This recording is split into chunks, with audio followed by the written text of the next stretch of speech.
Hello हाँ रोनक, हूँ तने शू कहती थी, जયારે તમે મને પહેલા જ્યારે મળવા આવ્યા હતા ત્યારે મારા માટે નતા પેલું ચોકલેટી ફ્લેવર લઈને આવ્યા હતા? હા, એ ચોકલેટ લેતા આવજો ને. હા, એ કેડબરી ચોકલેટ છે ને મારા માટે લેતા આવજો. અને હું શું કહેતી હતી કે આજે રાતે છે ને 12 વાગ્યે જ હું તને મળવા આવીશ. એના પહેલાં નહીં આવી શકું કેમ કે આજે મારા મામાને એ લોકો આવવાના છે ને ઘરે, એટલે હું તને જલ્દી મળવા નહીં આવી શકું. ના ના, એવું કંઈ છે જ નથી. એ તો તું મારી ઉપર ખાલી ખોટો વેમ કરે છે. હા, એ તારો ભાઈ સુરેશ છે ને, એ મને મળ્યો તો રસ્તામાં, તો એને મને કીધું હતું કે તને રોનક મળવા આવવાનો છે આજે.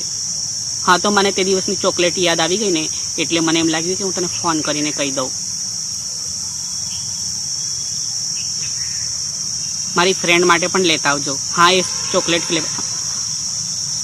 હા, એ કેડબરી.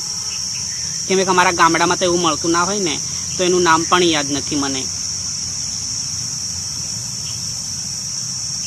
અને હું શું કહેતી હતી, તમે જે પહેલાંના જે સ્ટેપ શીખવાડ્યા ને એ મને યાદ જ નથી. એના વિશે મને કંઈક કહો ને. એવો બધો જુલમ નહીં કરવાનો. ના ના ના, એવું બધું મને નથી ફાવતું.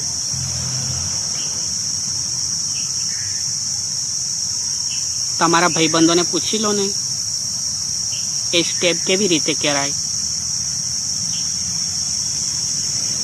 એ નહીં, જ્યાં આપણે રમવા ગયા હતા, જ્યાં આપણે લપસણી ખાધી હતી, હિંચકા ખાધા હતા, એ સ્ટેપ આપણે કેવી રીતે રમવાના હોય.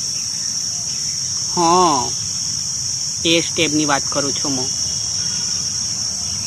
આવું ઊંધું ઊંધું ના બોલશો. જાઉં, હું મળવા નથી આવવાની, એવું બધું મને નહીં કહેવાનું.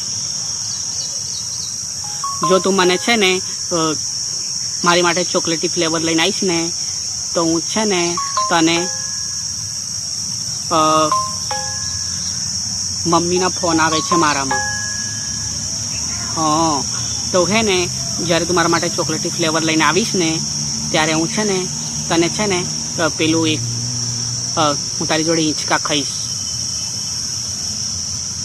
તમે મને બધા સ્ટેપ શીખવાડશો ને. અને હા રોનક, હું શું કહેતી હતી, મને એક પપ્પી આપો ને. તમે આપો હવે મને.